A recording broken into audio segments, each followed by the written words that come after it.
Live the dream of your highest calling. Be the hope of a new day dawning. We're the ones who can make a difference. Let's stand together. Share your gifts with the world that's waiting for a change that we're all creating. It's a moment for our greatness. Let's stand together now.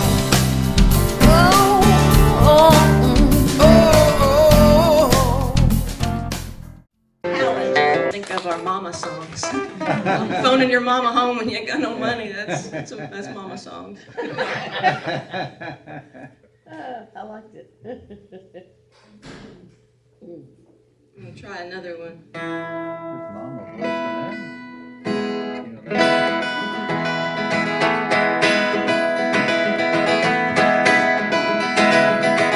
Morning. Welcome to Unity of Little Rock. Yeah. Let's get something up here. Oh, what do we got here? Come on, keep going. So let's start over. Welcome to Unity of Little Rock. Happy Mother's Day. Happy recognizing that you are part of an incredible world in which we have mothers and fathers and everything else in between and on the left and on the right of that, okay? And that we as a community invite you to show up as you are, to be who you are. To be a part of this community doesn't require you that you have to show up and look like this. And thank God you don't, right? So come, be who you are, enjoy this community, knowing that you're a part of this community because you choose to be a part of this community, not because you have to qualify to be a part of this community. So our vision is a unified, diverse world embracing divine connection and inclusion for all. Our mission is to shine light, peace, and love by empowering and transforming lives through experiences of service and community. By empowering and transforming lives. That's our job here together. Not just one person, not just three of us, but us as a community, and that means you as individuals get to do that. And you get to show up and recognize that we're unapologetically inclusive of those that we want to aid and benefit, to transform and be empowered, which means us as well. You know, Russ wants to be empowered and transformed. You know, I am not ascended beyond that. I want that for my life as well. And I want us to be part of a community that does that as well, that wants to touch other lives to the degree that they're willing to. And Russ can't do it by himself. It takes y'all, us, to do that. We're the community that does that. And whether this is your first time or your second time, or Verrain, how many times has it been? I don't know, thousands maybe? And everything in between, that we show up together, we show up as a community, and it takes us as a community to be that love and that presence in the world, to be that love and peace that can make a difference in lives, and our own personal lives, and the lives of the people that sit with us, but in this world can make a difference. We're not small and insignificant. We are connected to that greater light, and the more we shine it, the more the world responds to that light. You make a difference. Did anybody see this week? I'm the only one, huh? Okay. This is a statue that showed up in Times Square. I have no idea who put it up and why they put it up. And it was, it like everything in our day and age, had controversy. And had controversy, I won't even go into the controversy. Just know that it had controversy. But I look at it and loved it because it's not an 18-year-old. It's not a white 110-pound girl, okay? There's no blonde hair there. I don't see Louis Vuitton in clothing, okay? To me, it's an example that we have such a diverse world that we live in, and that beauty shows up in every shape and form. This is beautiful to me. This being is beautiful, and this piece of art is beautiful to me because it shows that we can find beauty wherever we choose to look for that beauty. So today, I just want us to remind us that not only do you make a difference in the world, but you're beautiful. And that you uniquely, how many times do I say it? You uniquely bring forth the divine. No one else in the universe is bringing forth the divine like you. You, okay, are bringing it forth your own unique way. And nobody else can do it like you. And if you can grasp that, then you grasp how much you matter, how important you are, and how much you contribute and bring something to the world that no one else can bring through. Just you. That's powerful to think of that. And that's a blessing for the rest of us to get that gift, to be on the receiving end of that gift. So, I'm in my preaching mode this morning, if you hadn't noticed. Because I care. And I matters, this world matters to me. And I see the heartache and conflict that's going on.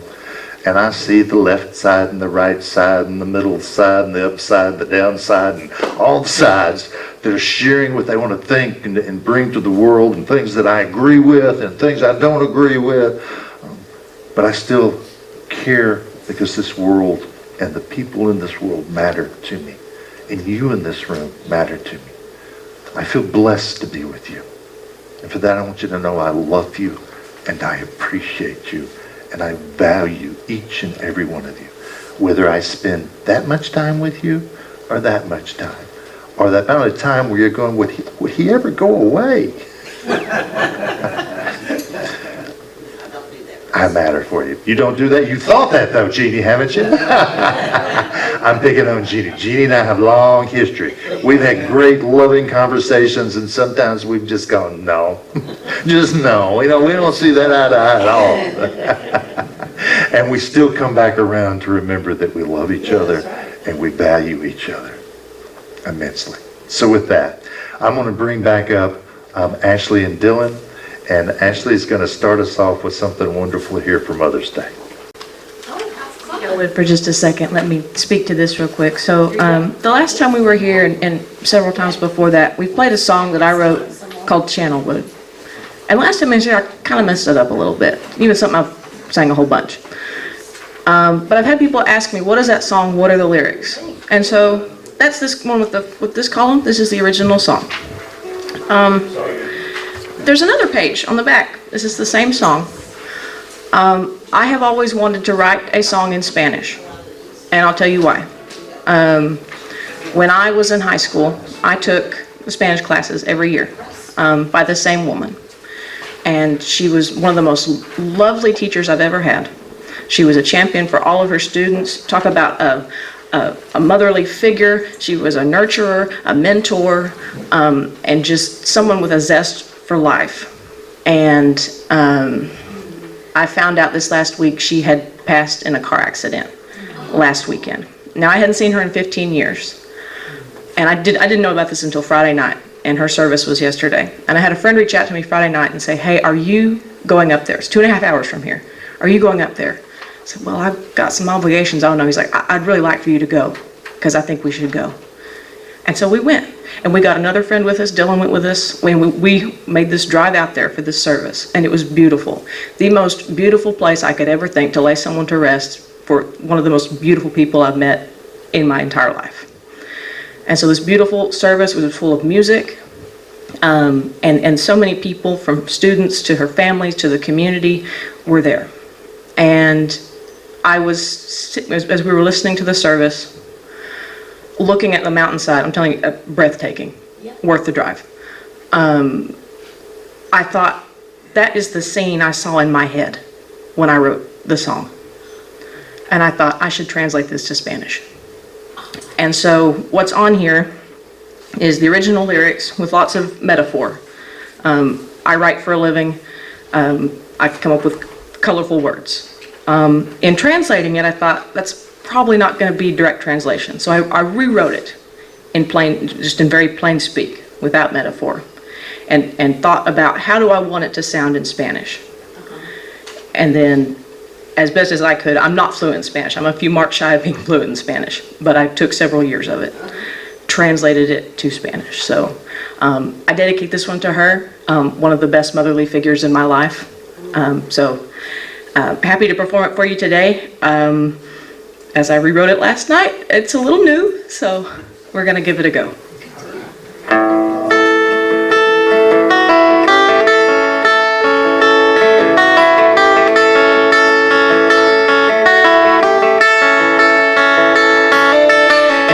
Se ha detenido, pero el tiempo ha avanzado. Las montañas trabajan todo el día, pero no cobran. Los árboles están en flor y son hermosos con pinturas. Cubren la ladera, siguen eternamente.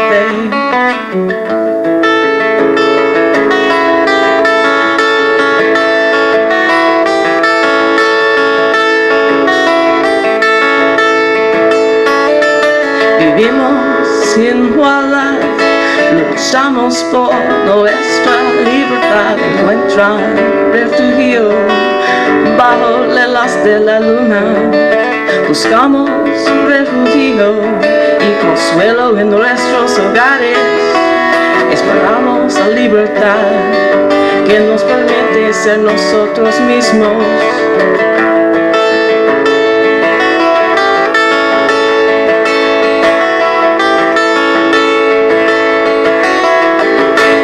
El viento sopla,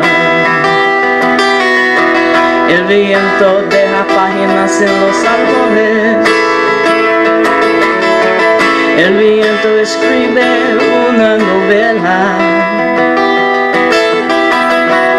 el viento se lleva las hojas.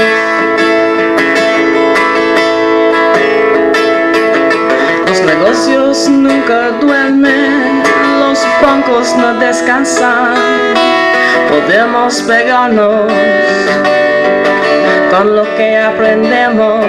Si aprendes una habilidad, puedes aprender otra. Crecerás junto a los árboles, te harás fuerte.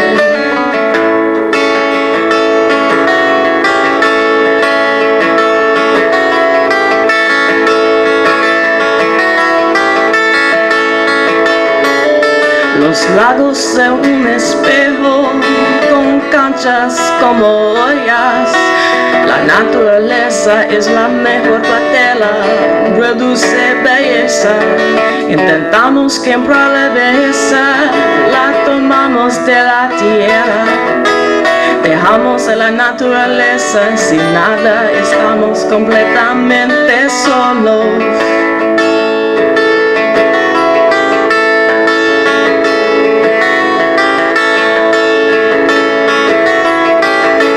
El viento sopla,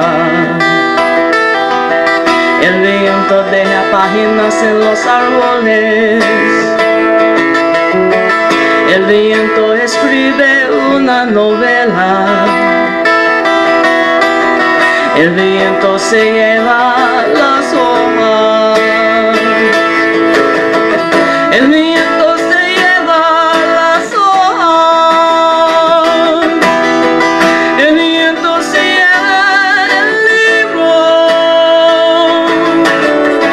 el viento descansa en una montaña, a la luz del sol, a la vista de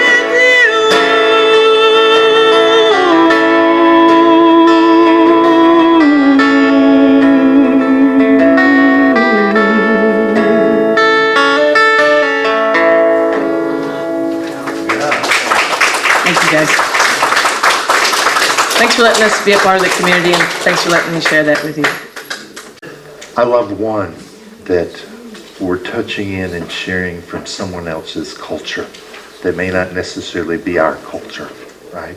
And to me, that's someone in her life that it touched her, it loved her, contributed, I'm sure, to her life creatively, and how she expresses and how she performs, and thus who she is.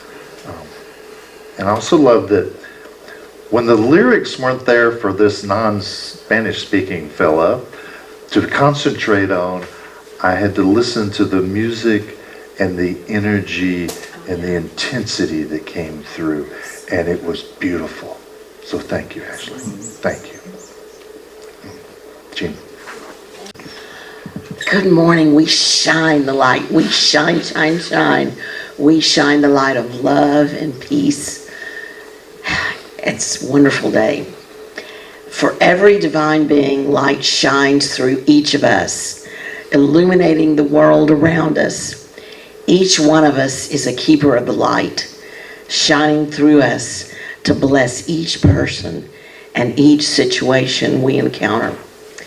And on this Mother's Day, I can't help but remember, now my dad was the gospel of encouragement, but my mother was the gospel of twinkle. So, and it's because the light shined through her eyes. So how do you feel yourself shining? Is it through your eyes, through your hands, through your music? We, each of us, shine. So,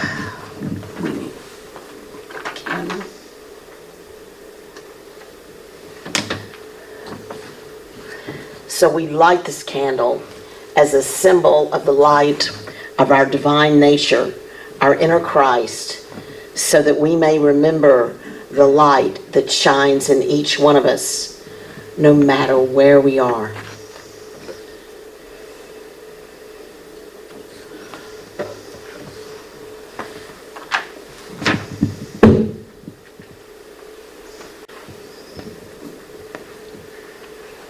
Okay, the opening statement. Please join me in saying this opening statement together. There is only one presence and one power active in my life and in the universe, God the good and the omnipotent. Welcome everyone. I'm going to read Daily Word, but I would first like to say we've been blessed with another cool day, and I think probably some of you read Daily Word every day. You certainly, it just becomes more and more meaningful to me. But this week, I think it was Wednesday, the Daily Word I think it was for grace. Well, I know it was for grace. How God's grace works through you, and how, you're doing kind of God's work. And that's sort of nothing, no big revelation, right? But it just really touched me. And I've been consciously doing that and feeling that way at the gym, talking to people, whatever. And it's amazing. That's all I can say. So you might want to go back and look at that one this week. Excuse me. And of course, today is for Mother's Day. The affirmation is, the tenderness of mother's love shows me the presence of God on earth. Love is a life-giving force, a tremendous power that binds all people in God. It is through this love that we are all members of one family. A mother and all those who selflessly share motherly love give warmth and depth to the free-flowing love of God. There is something so pure, so warm and comforting about a mother's love. This is the love that encourages me when I doubt myself, that accepts me when the world feels cold, that celebrates my success and helps me shine. No matter how mother's love comes into my life, I recognize and give thanks for its divine source. As motherly love I have felt throughout my life has blessed me, I pray those who have loved me so tenderly and fiercely know the love of God as they have shared it so generously. The Bible verse is from Proverbs 31:29. Many women have done excellently, but you surpass them all. Dave, Join me. if you'll just read it, because another one of my slides that who knows where it will show up, but it's not showing up now. Oh, okay. I'll just read it. Okay, I So got just you. read it, please. Sure. The tenderness of a mother's love shows me the presence of God on earth. Thank you. Thank you, Dave. Have a great day. Oh, there it is. Oh, is there? Okay, here we go. I was wondering where it was going to show up at. Thank you. Thank you. Good. Let's do our opening prayer. So if you'll join me, just relaxing. If you can close your eyes, wonderful. At least soften your gaze. But also know that, for some of us, that quiet and that stillness is still not the place that feels ease, feels like ease, and feels comfortable. So if you needed to stand, stand. It's appropriate, because it's all appropriate here. So with that, know that that presence that is the divine is here with us in this space. This is sacred space. And as we inhale and exhale, we're breathing in and out the divine. The divine that is within us and is expressing as us. And that all that we can imagine in the world and in our lives and within us is already contained there within the divine. So as we look out at the world and look for a world to be filled full of hope and happiness and love and joy through concern and caring and compassion, when we look out and look for and imagine that the truth is unfolding, the truth that is science, the truth that is spirituality, the truth that is within our world to be revealed is already contained within the divine. Meaning is contained within us. We're not separate from that. Thus that which we imagine, we are the ones bringing it forth into the world. Not only do we imagine it, do we believe it, do we affirm it, but we then act upon it. And this world is a better place because we're bringing that awareness of this unity that is us and the divine. So today as we think about mothers, we think about that nurturing heart, that kindness, that compassion, that which gives life and helps maintain it in the world.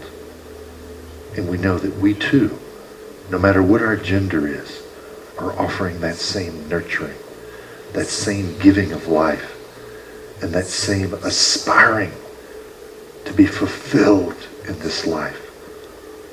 Like every parent that's ever looked at a child and wants for them all that they hope and dream for.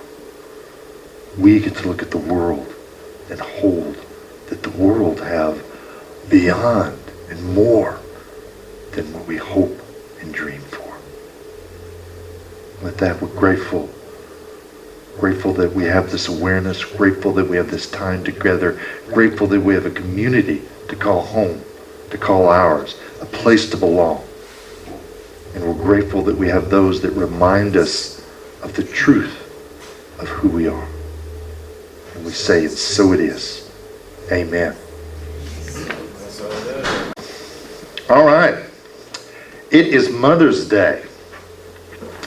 And I just want to acknowledge that, as we come together and celebrate and honor mothers, we're honoring that nurturing, that caring, that loving side. We're honoring that divine feminine that is the source of that nurturing and that giving of life. But also we're recognizing, as we are in this whole month, about that we are co-creators, creating with that divine nature. And I also want to acknowledge that for some of us on Mother's Day, we don't have fond memories of Mother as being kind and caring and nurturing. And that if that's the case for you, that's okay. You don't have to have that relationship yet. And why I say yet is because that healing that needs to take place within you is the healing that you have to decide whether it takes place. And that has nothing to do with what your mother did or didn't do. I had a fairly good relationship with my mother. My mother was loving and nurturing and distant and isolated. She kind of carried all the bases in that spectrum in my life. And well after she passed, I got very clear that I very much resented my mother. I resented the fact that we were in an abusive household and she didn't remove our family from that abuse. Now, of course, if any of you that have ever reviewed that topic, when you start to read about it and get clarity about it, you realize that is a complex reason why people don't leave abusive relationships. But what it came down to was she did the best she could do with what she had at that moment. And once I understood that, that gave me compassion for an incredibly challenging time, not only for little Russ, but for her as well. So that gave me the ability to love her a little more, to appreciate and value what she went through and what she did do. I had a conversation at one point in my life with her where she said, I would have done different today. It's like, well, of course, all of us can say that, can't we? When we can look back on something, we usually have, oh, I could have done that a little differently. I could have done something else. I could have done a whole lot else. But I didn't know that then. I wasn't aware of that then. So I'm just inviting for us as people that are inviting people to come and be part of our family, our community here, that people will show up and they don't necessarily feel good about some of the relationships and some of the experiences in their life. And then I think that in unity we sometimes forget, because we do talk so affirmative and do want to try to uplift and inspire, that we sometimes discount people's feelings. It's okay to feel what you feel, even when it's the hard things in life. That's okay. Show up with it here. It's okay to bring it here. And us as a family, it's our job to step up and be with them and love them and not try to fix them, because I don't know how to fix none of you, okay? I don't know. I most certainly have my life experience I can share with you. I have ideas and thoughts, but I don't know what you need to do in your life. I'm not even sure you need to be fixed in your life, okay? For many of the situations and experiences you have. But I most certainly don't have the answer for you. Only you have the answer for you. And that's the divine answer that's within you for what you need to do to address whatever's taking place in your life. And it's for us as a community to be that mothering presence, to be that nurturing, that loving, that allows that life within you to express and be its fullest. So, with that said, today I have I think it's fairly straightforward with what I want to share today. You'll get to tell me afterwards whether it is, okay? Because I just want to talk about the fact that, yes, this is Mother's Day, but there's a divine feminine that moves in each and every one of us, no matter what our gender is. And that's part of the creative force that allows us to co-create in our world. And I'm always a little apprehensive when I use the word co-create, because it implies two. And we know in unity, well, at least I approach it from the point of view that there isn't two. There's only one thing happening here. That's divine, okay? Now, I look out and I see all these faces and I go, look, you're over there, okay? So I believe in more than two when I look out and see you. There's a part of me that holds that separation, okay? So when I think of co-creating, I think of it from that point of view when we talk about when we're fully human and fully divine, that we're in this process. In that fully human and fully divine, there's really not two things happening. There's still only one thing happening. But it's easier for us to talk about it that way, to have clarity about it, and to learn what we can do to act from those places. So that co-creation is just that. How do we, as individuals, co-create with that human self of us and that divine self of us to move into the world to accomplish what we want to accomplish? Right? We don't look at God. Well, let me ask you, what image do y'all hold now that isn't like the image you had in the past? Let me reverse that. What is the image in the past that you held that you don't hold now about what God is? What was God back then that isn't God today to you? What did you picture God as? Sitting on a throne, Sitting on a throne. man, beard. Yeah. The gray-haired, bearded, white robe sitting on a throne. Was it a gold throne? I don't know about that one. All right. I was taught a gold throne. Of course. The gold throne. Yes. It was a king, right? Right. Yeah. Right. So that godly presence. So we don't look at God as that man sitting in the sky kind of approach. So God's principle, God's source. God is that presence that's here now, always. Charles Fillmore taught that we're co-creators with God, and that the practical process can be utilized to help us manifest, to help us create with God. And he approached that from the idea that there's really 4 components that we need to do if we want to create in our lives. And the first one is one of the 12 powers that we talk about in unity, and it's the power of imagination, that we need to simply envision to begin with. That part of the creative process is to be able to imagine, to have the vision of it, of what it is that you want to create. So how many of you have imagination? So you've covered step 1 for us, that you have an imagination in which you can now step up and just envision whatever it is. What is that you want? More ease, more in your life, more health in your life? Maybe you want a certain business. Maybe you want a partner. What is it that you're creating in your life? Then how do you imagine that? What's that like to you?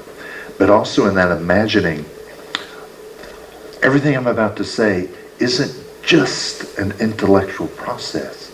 How do you feel in that experience? When you imagine it. When I imagine,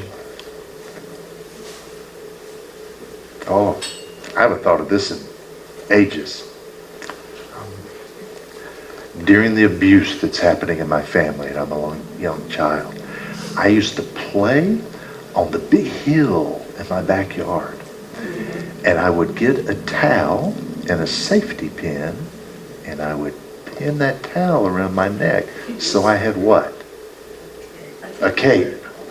And I would play Batman and Robin on that hill. And I imagined me being Batman and taking on the villains and fighting and playing and driving and flying and doing all the things that Batman did. That was part of my imagination. You and I haven't lost that childlike ability just to create those images in our head. That imagination's still here for us now. So as we move from imagination, the next thing we move into is what is our belief, or really what is our faith that we have? And faith is one of those words that I think we can get hung up on. Because faith is sometimes just, you just have to blindly believe. Right? Well, this is what Charles Fillmore says about faith. It says faith is the mental ability to perceive the reality of the invisible realm. So let me say that again. Faith is the mental ability to perceive the reality of the invisible realm. So he's saying the mental ability, our capacity to think and reason, but to recognize that there's an invisible realm, there's a divine realm, there's a spiritual side, there's a divine nature, that we're using our mind to help us perceive that divine side of us, that divine nature, that which is all, in essence, the truth of that. So he's saying faith isn't so much just having blind recognition of something, it's that we're continuing to ever grow and deepen our awareness of our divine self, of our spiritual side. And then how do we go about that? How do you go about deepening your awareness of your divine nature? Experiencing your divine nature. And how do you experience it? Come on, bring it on, Aster. Well, I experience it by getting silent and opening myself to that experience. Beautifully said, yes. And that's what Charles Fillmore says, silence and meditation is the two things he says. So yes. So it's about using the practices, the things that help us sit. To me, that there's another part of my imagination. When I have that experience, I imagine me just sitting down into that silence. I have an experience of it that way. So my imagination steps up. But that's part of the faith, is recognizing that your faith is being able to perceive your divine side. And using the silence for that is part of that. You turn within and you trust that inner.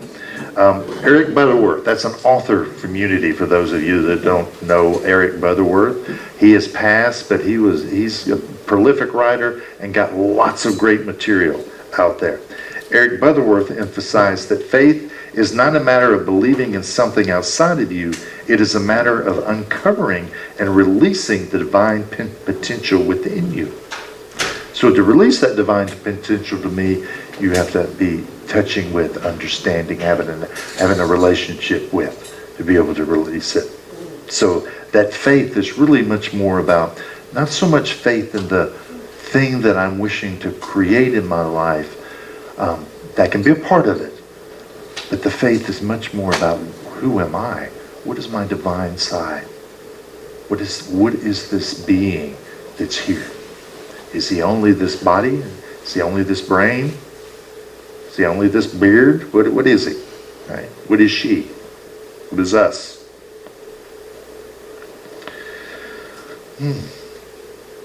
We also, that next step of co-creating is about looking at, how do we affirm? What do we use to affirm in unity? Affirmations. Yes, that's in the word, right? So affirmative prayer too, because affirmative prayer is really about us strengthening our awareness again of who we are. Affirmative prayer in unity, we aren't trying to convince God that God needs to do something for us. We're affirming the truth of who we are. We're trying to deepen our ability to hold that awareness of who we are. That's what our affirmative prayer is doing for us. So that actually that third step in the co-creation is, how do we affirm? How do we continue to use something that helps us support and deepen our awareness, so we keep coming back to who we are? And affirmations are a way we do that, just as Travis said. So we use affirmations as a way of affirming that.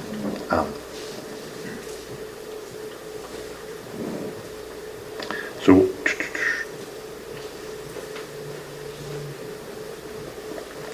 how else do you affirm, now that I'm thinking about it? So we use affirmations, we use affirmative prayer. How else would you affirm this awareness of who you are? Service. What was that? By living it. By living it, okay. What did you say, Esther? Service. Service, okay? So that's the action step of it. I think that's important. I'm going to get to that action step of it. I'm going to invite, maybe within that service, or and what did you say, Angel? By living it. By living it. So there's an action step involved in that. It's being with people that help you affirm it. Oh, Okay? that's true. Being in community. Being surrounded by people that remind you, that help you affirm, that help support and hold that for you. As well as that's true when you're trying to co-create. You want to have people around you that you know that you can share your vision of what you want and that they're supportive of you. They don't just go, can't do that. That'll take $500,000 to get that off the ground. You ain't got 2 nickels. You don't want those type of people in your life. You want the people to say, I don't know how that's going to happen, but I want to hold that. I can see that, and I see your passion and your excitement for it. And I'm going to support you in that excitement and passion. And I'm going to reaffirm, you know what? With God, all things are possible. Yes. And if all things are possible, then that right there is possible. It's one of the possibilities that's unfolding. And if you and I can dream it and think of it as a possibility, it's already started moving into this realm of expression. Because we've pondered its expression. So, now, what's the next step? That 4th step. Y'all both said it. It's to act. Okay? So, the action step of it. Let me read what it says here. Okay.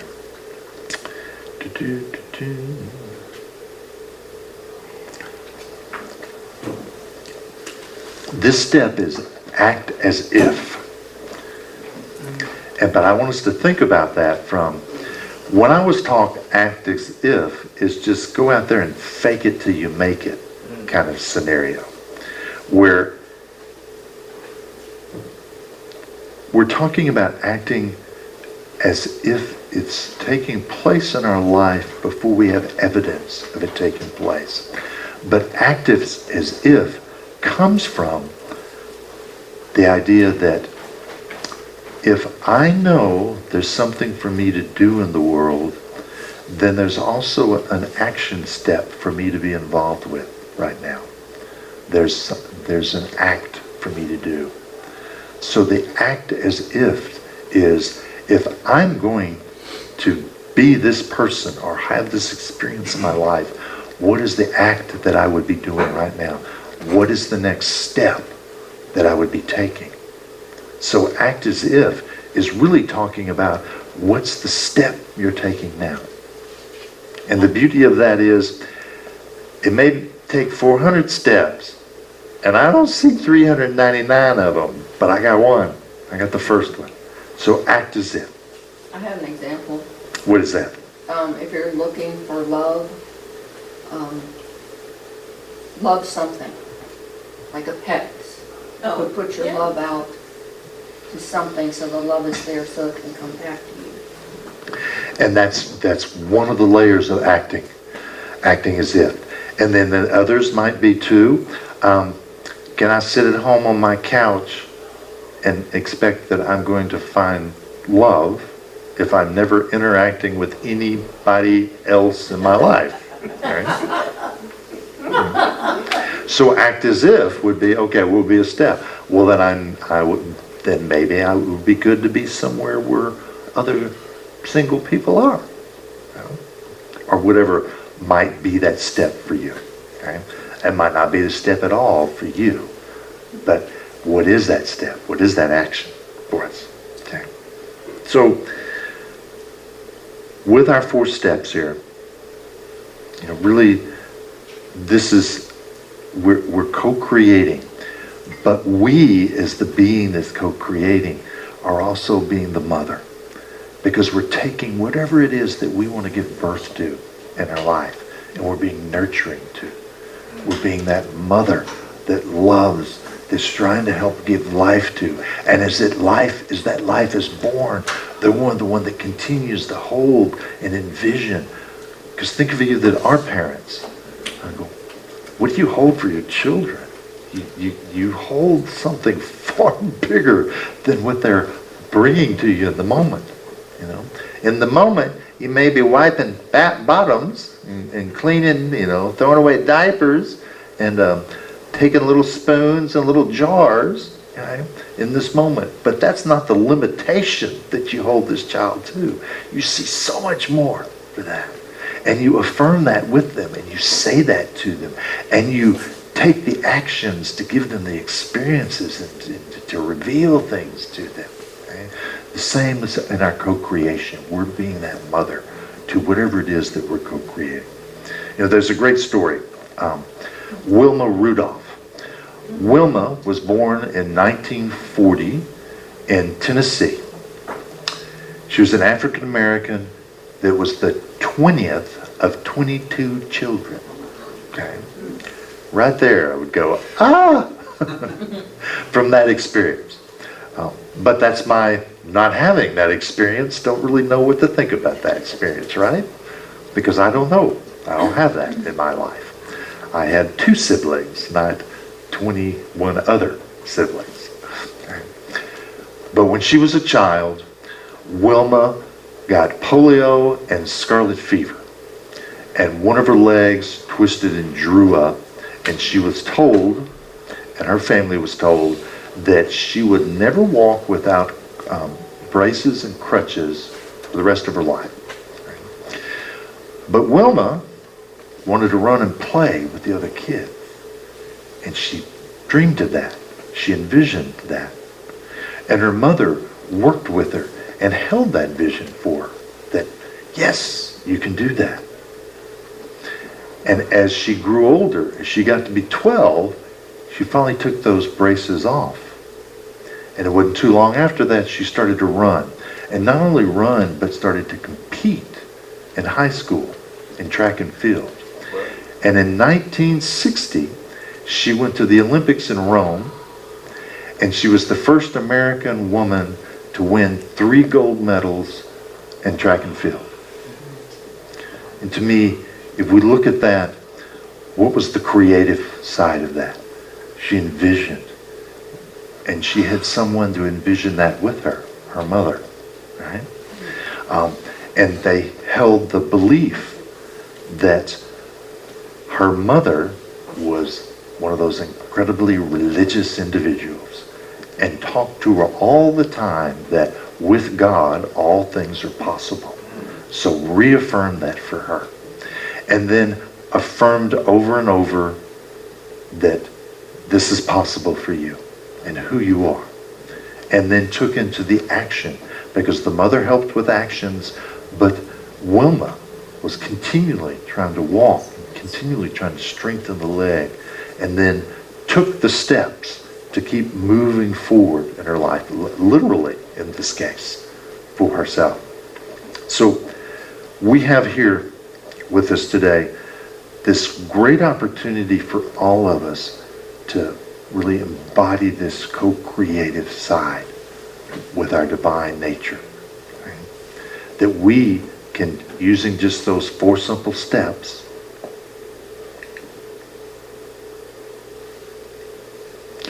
oh, this is Eric again. Faith is not a matter of believing in something outside of you. It is a matter of uncovering and releasing the divine potential within you. That was his statement on faith. There's Wilma. And the saying that was held with her, that with God all things are possible. But here's the 4 stages. To imagine, to believe, to affirm, to act with that. And each of us can do this. So what is it in your life that you aspire to? What is your soul calling you to want to bring forth, want to nurture in this life? Okay? And what is it that only you can bring through the way you can bring it through? What is it that you dream of, that you hope for in your life? To me in this time, that willingness to imagine something more is powerful and needed so much more for us. So what is it that you want to nurture and bring forth? What is it that we as a community want to nurture and bring forth? Well, here's our process of doing that together. It's the process of you doing it for yourself in your own life, and having the people right here in this room can be the ones that help you hold that wonderful vision and affirm that, believe that with you. And then be there, if need be, when you take that action, that first step.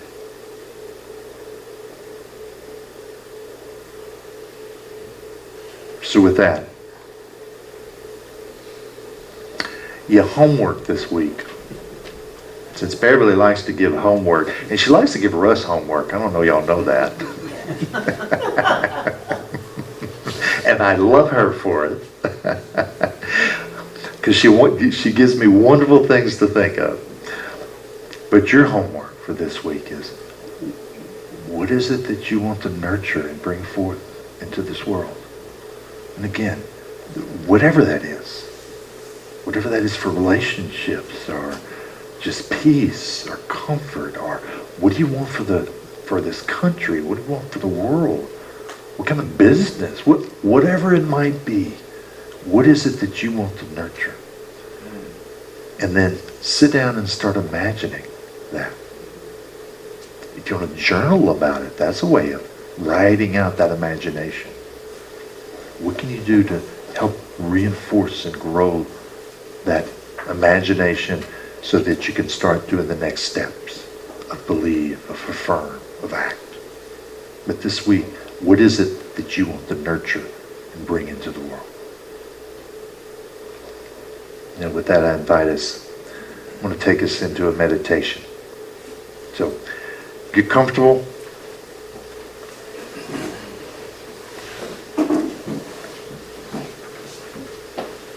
If you want to rest your hands in your lap, just feel your feet on the floor. Just to be aware of the pressure of the chair on your body. Note the rise and fall of your breath. How your chest expands and contracts. That movement of air out across your lips, across your nostrils. And how it flows back in.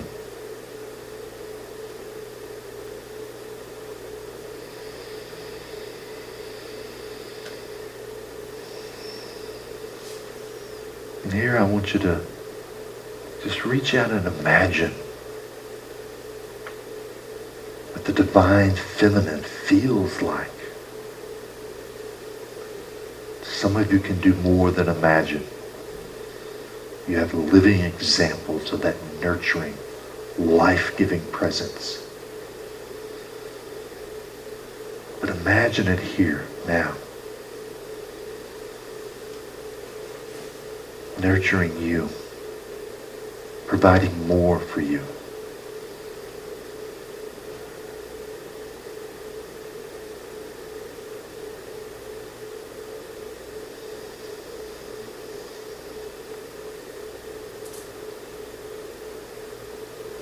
And if you want to begin that process here, ask what it is that is mine to nurture into this world, into existence.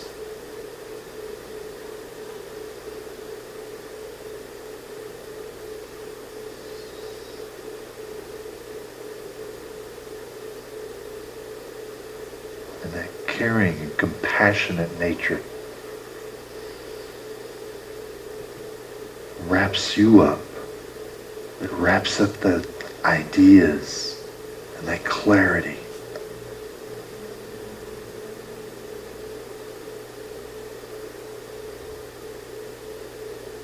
And as that comes forward, whether as an inkling or with an immense flood of a whole story,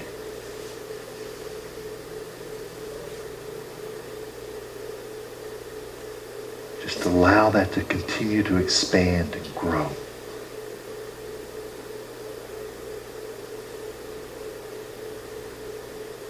you need to put on your Batman cape and dig into it and pick it up and carry it around so that you can feel like it's yours. It's a part of you, because it is. It's arising within you, unique to you.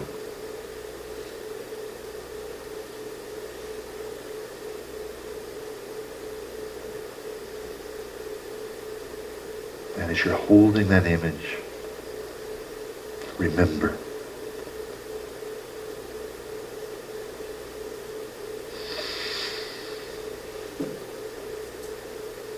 the Sufis call it a practice of a remembrance. Remembering the divine that is you, what's moving in this space, in between the spaces in this space, and within you. Remembering who you are.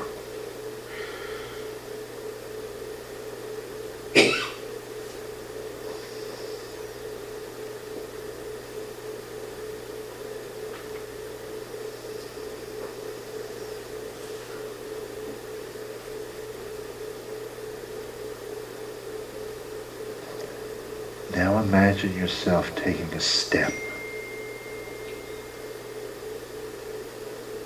What is that act?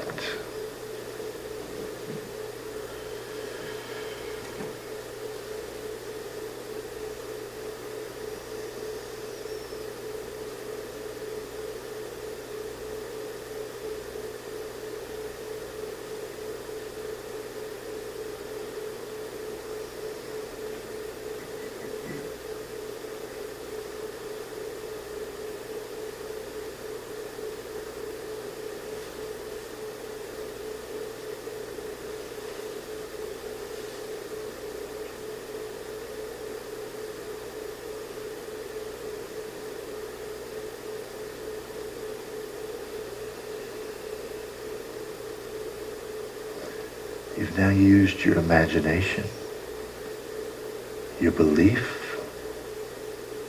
You've affirmed it as you thought it and held it. Now you have the act that is yours, and actually yours and yours only to do. Doesn't matter, you might look left and right and see 1,000 other people seemingly doing the same thing. But this step is yours to do.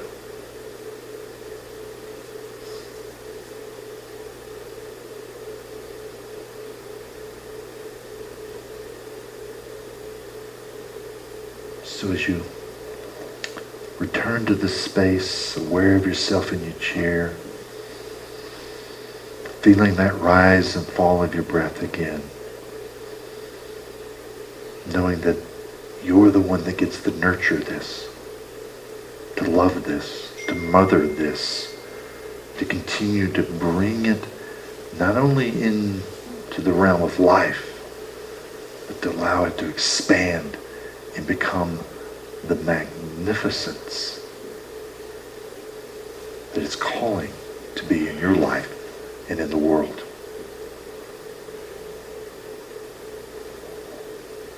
When you're ready, you can return your eyes forward and be present here in the space, aware of those in this room that have hopes and dreams too, that have something that they too are nurturing to bring into this life. So this is our opportunity to give.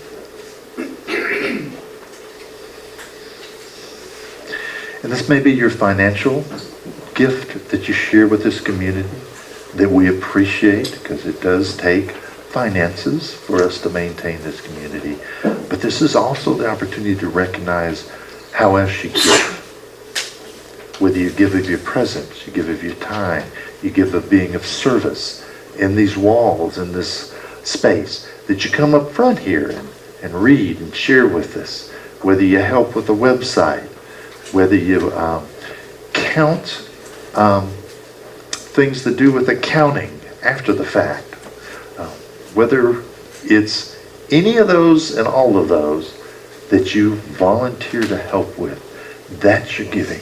And I want you to hold whatever it is you've given. So whether it's a tithe today, one that you've given online, or whether it's those other gifts that you share with this community, I want you to hold that in your hands right now. Use that imagination to see it right there between your palms.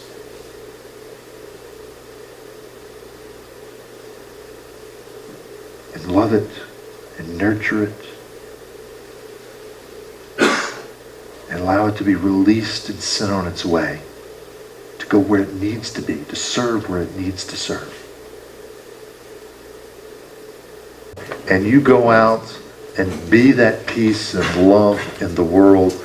Dave is going to come around and invite you to choose a rose, because it's celebrating that divine feminine within all of us. So whatever your gender may be, take a rose.